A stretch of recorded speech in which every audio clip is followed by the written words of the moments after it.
kon yaakaar naa ni leer na muy Mouleye Seck jiite li nga xamante ni mooy alliance des bâtisseurs nekk foofu ca diwaanu Médina Fall nekk en même temps conseiller ci ville Thiès tey ñi gis la nga adhéré wu ci li nga xamante ni mooy conférence des leaders su ñu nee conférence des leaders muy ab coalition boo xamante ni dafa juddu ay partis politiques ay mouvement dajale ci ñu tuddee ko force d'opposition républicaine yokkute askan bi tey mën nañu wax ni que lan moo la poussé tey ba nga dugg ci li nga xamante ni maanaam mooy coalition boobu gisoon nañ fi en 2022 coalition bu mel noonu juddoon fi mu mel ni yeewi askan bi mais jafe-jafe Sénégal yu bëri tey jii yu ñuy dund ñu bëri jàpp nañu ci yeewi askan bi la nekk parce que ay coalition la yoo xamante ni ku ci nekk sa intérêt personnel moo la lal su ngeen demee ba ci biir maanaam du ngeen déggoo est-ce que tey sénégalais yi du ñu am déception ci seen coalition bi par rapport ak lu ñu gisoon ak yeewi askan bi.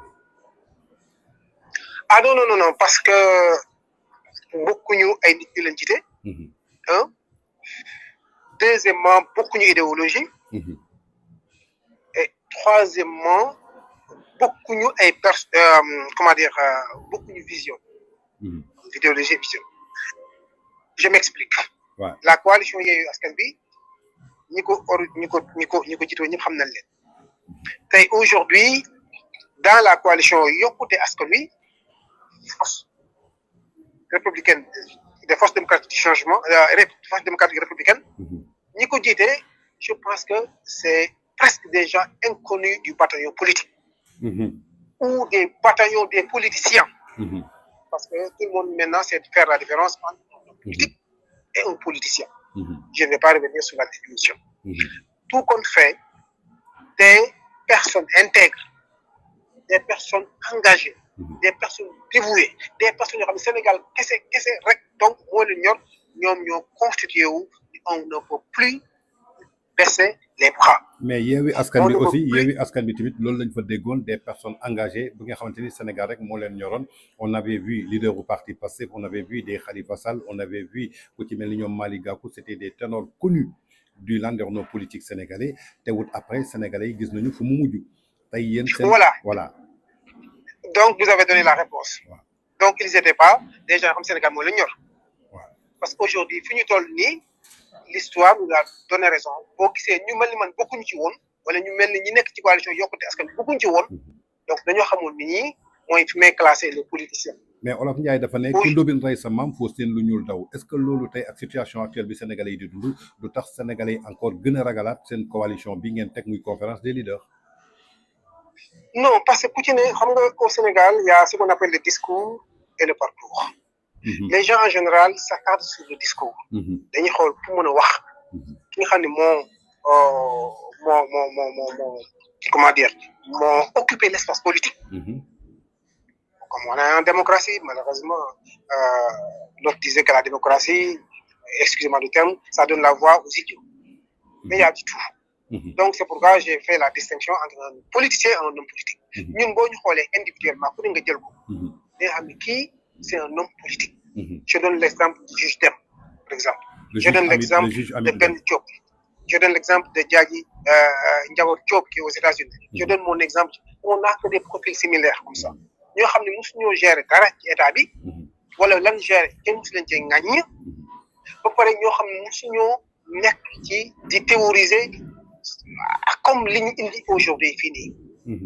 daa am loo xam ni moo am moo bëggoon ko expliquer tuuti rek. parce que c'est corollaire.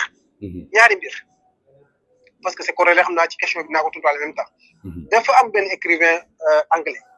bu tudd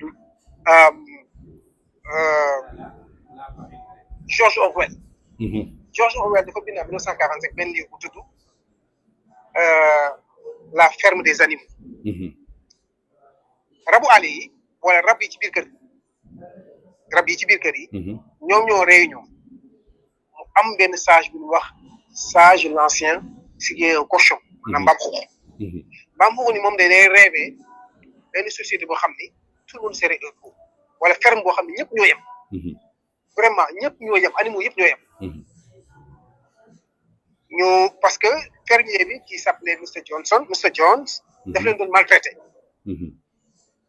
ñu xëy bi l'ancien dee cochon bi waxoon loolu dee ñoom ñu daal def révolution bi ñu defee révolution jël Mr John dàq ko génn ko ferme bi daal teg seen i loi. Première loi mooy tous les animaux sont égaux.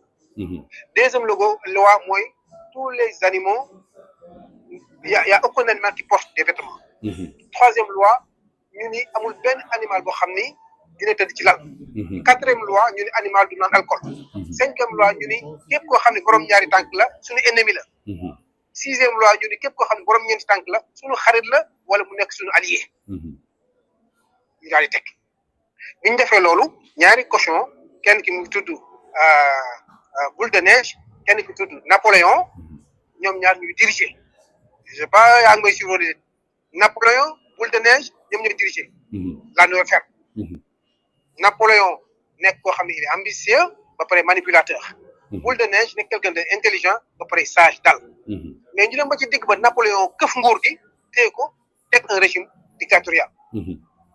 commencé tëdd ci lal commencé naan sangara commencé jékki-jékki ni ñu waxoon ni tous les animaux sont égaux. Oui, tous les animaux sont égaux, mais il y a d'autres qui sont plus égaux que d'autres. Donc, il est passé d'une société égalitaire, d'une révolution basée sur la justice et la transparence, à une dictature. Madame Lol, beaucoup voyez def, de décrire ce qui s'est passé dans la Russie de Staline. Ouais. Parce qu'il faut que nous donc Staline. Donc, pour dire que, madame, manipulation, les thèmes comme la manipulation, les thèmes comme la corruption, yooyu yëpp dañ ko ci traité. te boo xoolee tey jii nii loolu rek moo ñu dal au Sénégal. maanaam dañ jóge ci révolution boo xam ni daf ñu indi ci dictature presque. démb un étudiant mu ngi koy wax ni c'est les libérateurs d'hier qui se font opprimer par les libérés d'hier. mu mel ni loolu moo am. beneen bi mooy mais les gens avaient un peu prévenu. beneen bi mooy en Angleterre le 31 janvier 2020 Angleterre dafa génn ci Brexit. dafa génn ci Union européenne. tout le monde avait prévenu. David Cameron mi nga xam ne moo ko jiite woon. ni erreur la. Gordon Brown mi nekkoon premier ministre Angleterre ni erreur la. Tony Blair moom daf ni vous allez commettre une erreur historique. bu leen génn ci Europe. Lord Mandelson. nu mu tudd Theresa May. Keir Starmer mi nga xam ne moo nekk des premiers ministres aussi waxoon la même chose ni noonu bu ñu ko defee erreur la yaa ngi dégg ba ci bind Harry Potter J.K. Rowling sax waxoon ne ñu ngi def erreur bu gànda moom d'ailleurs daf ni c'est bu ñu ko defee def nañ dafa mel ni mala yi moor yi nekk ci Harry Potter ñoo rey nit ñi. D'accord noonu la ko defoon mais à l'époque il y avait quelqu'un qui s'appelait Boris Johnson et Nigel Farage. ñoom ñu ni dañuy génn Europe suñu tardel Europe amuñu tax na maîtrise suñu immigration Europe tax na maîtrise wu nangam te bul fàtte ni l'Angleterre a eu des exceptions. ci Union européenne. parce que bokkuñ ci euro bokkuñ ci Schengen. ba pare seen politique étrangère bi ñoo ko téye mais boobu un populiste ñëw na wala deux populistes ñëw na wax ko ñëpp génn leen. Aujourd'hui qu'est-ce qui se passe aujourd'hui ba léegi on vit les affres du Brexit. Les gens l'appellent la décennie perdue. L'Angleterre va perdre 10 ans yoo xam ni son PIB par habitant a reculé de 6%. Ses imports-exports a baissé maanaam seen économie daanu na. Les institutions européennes fi nekkul génn na. te pourtant ñu waxoon na leen ko.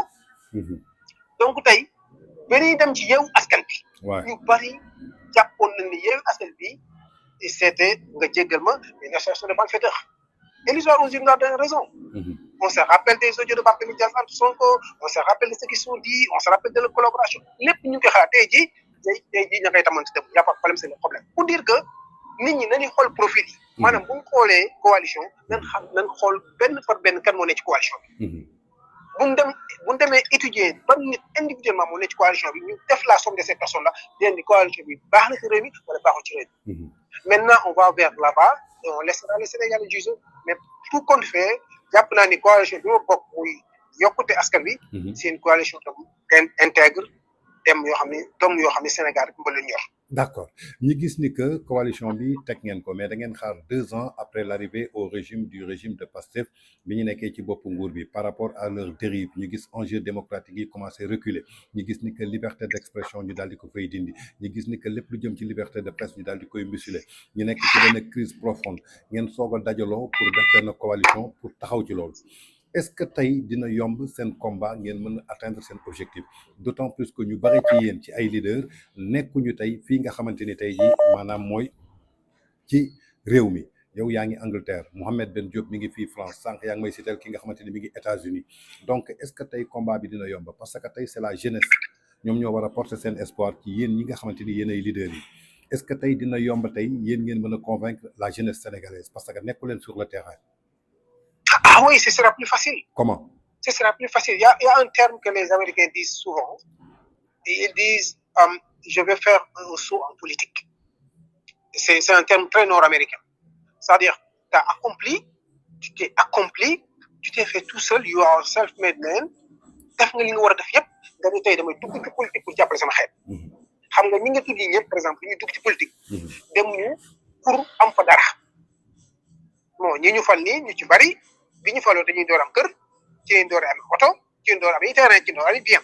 mais loolu la ñu jaayoon Sénégalais yi ñun am nañu terrain am ngay bien.